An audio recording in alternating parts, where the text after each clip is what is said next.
hear you clearly now.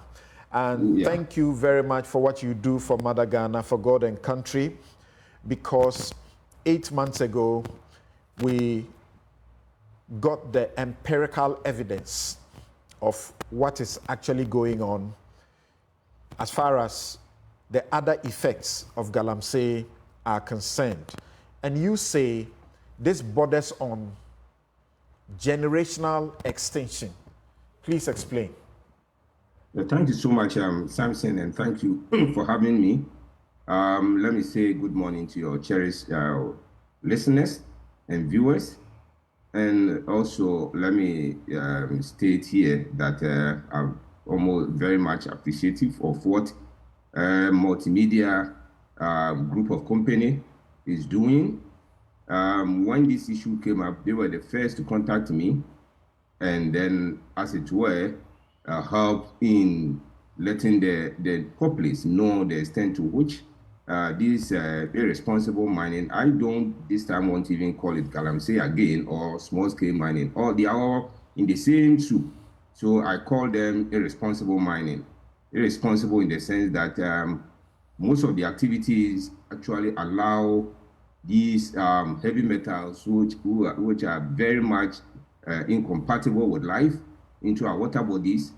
They allow them into our soil, and now the effect is also being seen in humans. And so therefore, I see it as irresponsible, and therefore we have to be mindful of that and actually, what do we call it, work against that. What brings you to the conclusion that this is a generational extinction? That's why it borders on. What brings you to that conclusion? Well, yeah, it's true. Most of these things, like the heavy metals that are being inhaled, that are being ingested, and that are being having to have their way to our bloodstream, cause what we call irreversible damages, irreversible issues to the body. And these things, when they go in, they can pass on to others, especially if you inhale air that is polluted with all these heavy metals. In fact, what is going to happen is that mothers are going to continually giving birth to these children with all manner of deformities. And so these children, even though some of them may exist, or some of them may, for some reason, have the opportunity to live, but what sort of life are they living? They will living lives that are very uncomfortable, life that is not actually meant to be lived. And so therefore, what is happening is that very soon we'll see human beings walking, but the person is not a whole human being, but rather partial human being. That's half a human being, because the brain might have been affected, the kidneys are affected, the liver is affected. Well, the brain is, like I said, is affected, the liver affected, the kidneys are affected, and in fact, all other reproductive organs, especially if you are a man, your sperms would have been affected, because these heavy metals find their way also into the very thing that causes us to even continue to reproduce. And then the women also have their gonads, I'm talking about the ovaries, and then their reproductive organs are also going to be affected. So naturally, we are going to see people want to know how extensive your research has been. We are watching the deformed babies that you have preserved in formalin in the laboratory at the KNUST, the placentas that you have used to confirm empirically that mining areas, this is what is happening to the pregnant women and other people. How extensive is this research to be used to generalize in the manner being done? Well, Samson, once again, thank you. I mean, the research is quite extensive in the sense that I have been able to cover about 5 regions where this illegal mining is being done with all its seriousness: Western region, Western or Central region, Eastern region, and Ashanti region. And I believe that I understand that now is being done in the northern part of Ghana too. Of course, I've not been there, and so if Ghana is made of 10 regions and I've been able to, occupy half or been able to do half of the regions where these heavy illegal mining or responsible mining is being done, then I think it's quite extensive, especially if you look at the numbers, the number of placentas and the babies that have been able to get from them.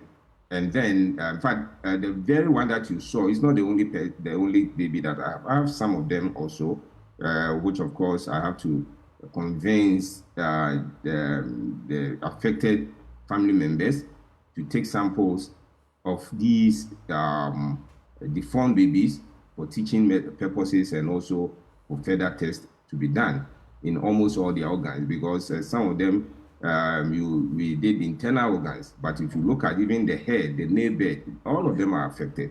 And so therefore I believe that is quite extensive. And of course it's a research. And I will actually ask anybody who is also interested to pick other part of the research work and also go about it and then and see what can be done about that. So for me, I think it's quite extensive. So this was revealed almost a year now.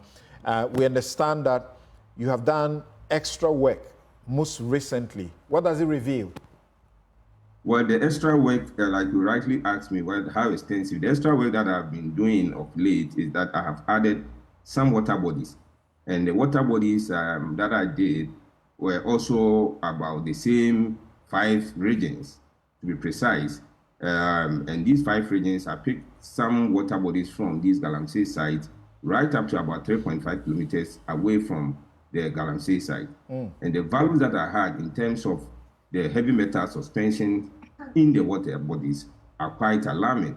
And so the work is all still ongoing. In fact, I'm still doing some work on placentas. Like I said, it's difficult sometimes in Ghana to understand and then to appreciate why people sometimes don't want to give things. For instance, these placentas that are being sent into the incinerators to be burnt, and you ask for it, and it's a problem.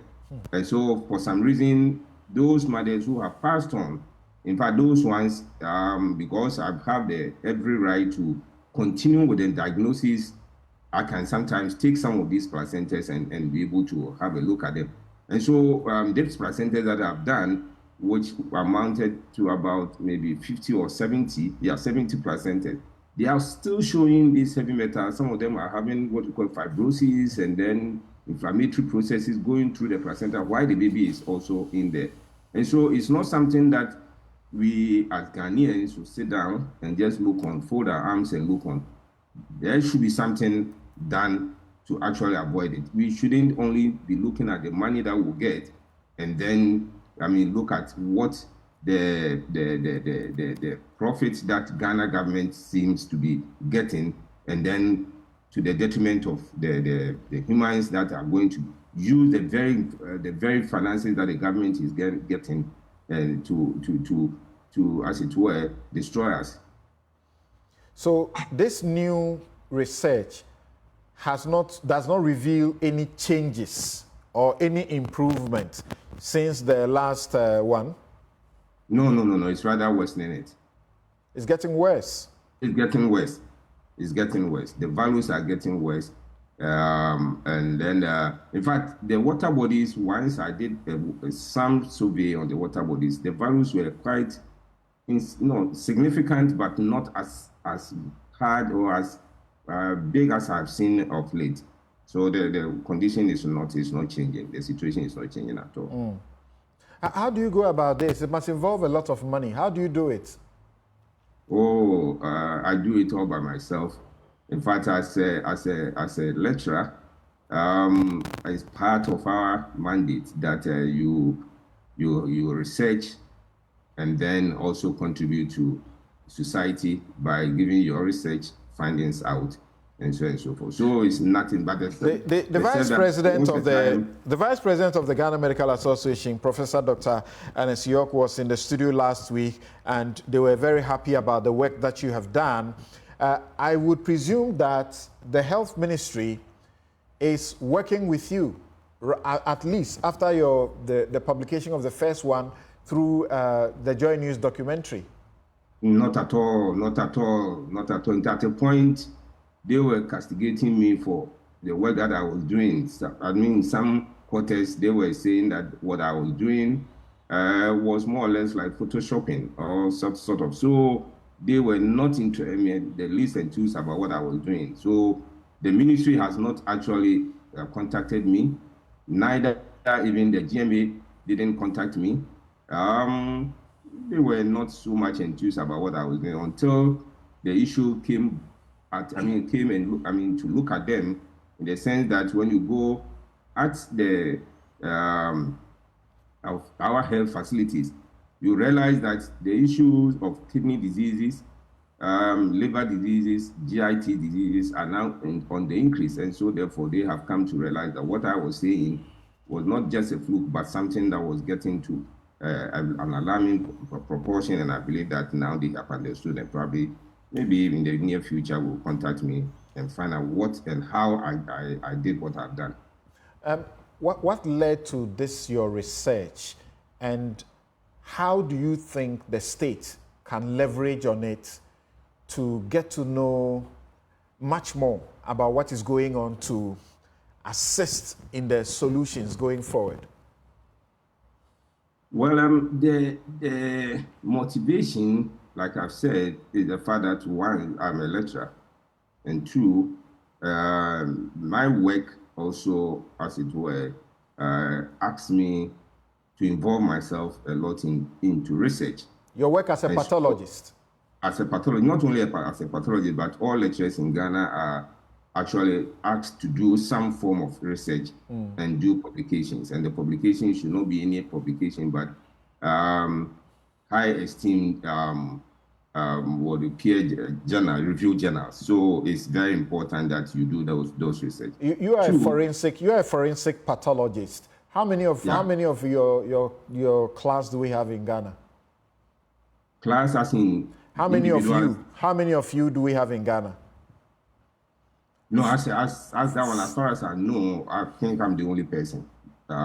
We have other pathologists who also do autopsies and all those things. But if it is something that is trained and certified, then I think so far, maybe I'm the only person. Okay.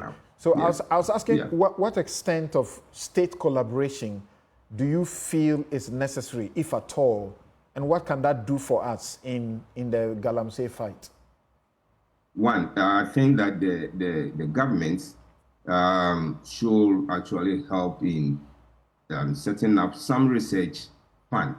I know that the government is doing something well, something good in terms of funding research. They should fund research, and then the findings of the research must be used or be put into practice. They should also allow individuals who also are interested in funding research, especially research of this nature, must be funded. Let me also state that Mr. Samjona, Dr. Samjona, is that Dr. Samjona says Samjona, at a point had also come in to assist in the research into these heavy metals and its debilitating effect. And so I would wish that other institutions individually, and then the government especially, should be able to fund research so that some of these things will be resolved or be solved. You see, something, let me add that some of these things, like the Galamsey may stop, or let's say the irresponsible mining may be halted, but the effect in the water bodies, people are talking about turbidities in the water bodies, not the turbidity that is the problem. The suspended heavy metals that cannot be seen. These suspended heavy metals can never be sedimented. And so therefore, we can stop this heavy pollution of the water bodies by looking at only the turbidity. That is not the issue. The issue goes beyond turbidity. And the heavy metals are the ones that are causing the problem. What the air pollution. Now everybody, we are breathing air anywhere, at any time you travel from one place to the other. How pure is the air that you are breathing in? And I've said that the manner by which these heavy metals can get into our body is even by inhalation, which of course you cannot say that you go to any place and carry your own oxygen. Okay. And inhalation is one, feeding is one, and then what do we call it? For some reason, having to interact with people around wherever you find yourself, right? Especially greetings. Like I said, that even the nail bed can also contain some of these heavy metals. So it's not an easy thing. And I believe that the government should see the sense in whatever the pressure groups, especially the TUC, GMA, UTAG, and all those things are saying, and then come to a conclusion or come to some form of agreement. We are not saying that they should ban mining completely. No, we are saying that they should halt it and then do reassessment of the situation and see where we are getting it wrong, and then improve upon where we are getting it wrong, and then the rest who can actually mine responsibly do so, and then everybody will stay, in peace, and everybody will stay in health. Professor Sampene, thank you very much. But I'd like you to share, maybe very finally, on this with me. The Ghana Water Company in the Central Region, for example, I believe the statement they issued some 2 weeks ago is what brought the next heightened fight, where they said that, and I interviewed them last week, where we're told that their machine for water treatment was originally meant to treat water at 200 turbidity, MTU. It got to a point they had to give themselves an average of 2,000 turbidity as treatable. But today, they are having to treat 14,000 turbidity. In fact, they cannot treat, is it about 60% of the water or more. They used to treat with alum. We have also seen other women who are involved in the making of acheke and the rest. They go to the water sources, they fetch water. The water is murky. Then they put the alum in the gallon of water or barrel of water and wait for, the sedimentation to happen, and then they fetch it to use to do the food for all of us to buy and eat. Now we understand they are using polymer, which they say cost 4 times the price of alum. The question I ask you is, what do you know about any adverse effects as we increase the chemicals that we need to treat the water? In fact, we understand that tap water would have been the safest, because even as you put the water, you bottle them up, you are endangering that water even a lot more. Are there any dangers in the advanced chemicals that we are using to treat now?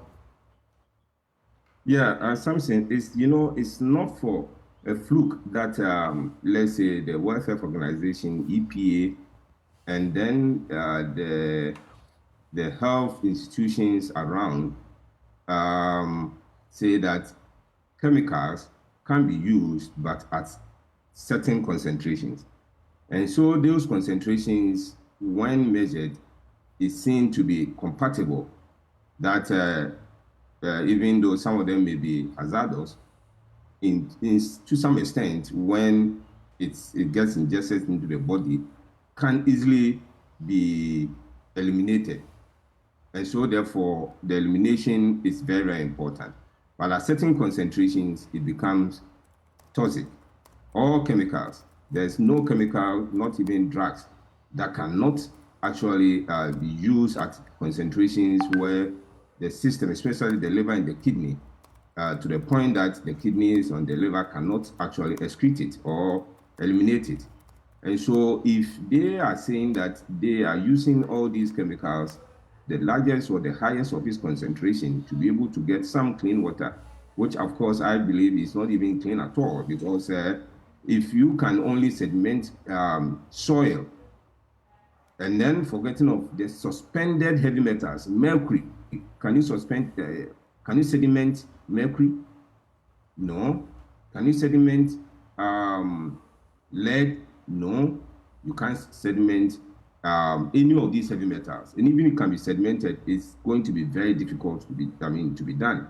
And so therefore, if you are able to settle soil, clay, and you get something that look like you've gotten clean water, or some color water that is a bit clear for you to drink, and that you continue to add more chemicals, you should look at the liver. The liver is the largest organ in the body, and one of the functions of the liver is what I've already stated: elimination of chemical waste. And all manner of waste is done by the liver. The kidney will be the end where these chemicals that are toxic are excreted. And so when they are overwhelmed with chemicals, then the functions will be reduced. And when they are reduced, what they do is that they go into what we call compensatory mechanism. And that compensatory mechanism means that they are going to produce a lot more cells, which are detrimental. A lot more cells, we don't need those more cells or this. And so they will then go into falling into what we call stem cells or residual cells in the liver and the kidney. And these residual cells in the liver and the kidney, they are supposed to be used at extreme cases. And these are, now we are using it now. So what is going to happen is we're going to probably have large number of people coming with kidney diseases as a result of all these things that the water company is doing. And they're going to have large number of people having to suffer from liver diseases, not even the man whoever is sitting in the member of the panel. All of them are at risk. The mining, the mineral commission director, the forest director, whoever is there. They shouldn't think that we are dealing with something that is so easy, something that is so simple. When it gets to humans, I'm telling you, my brother, it's irreversible. All right. And those who attempt doing something, let me just say something.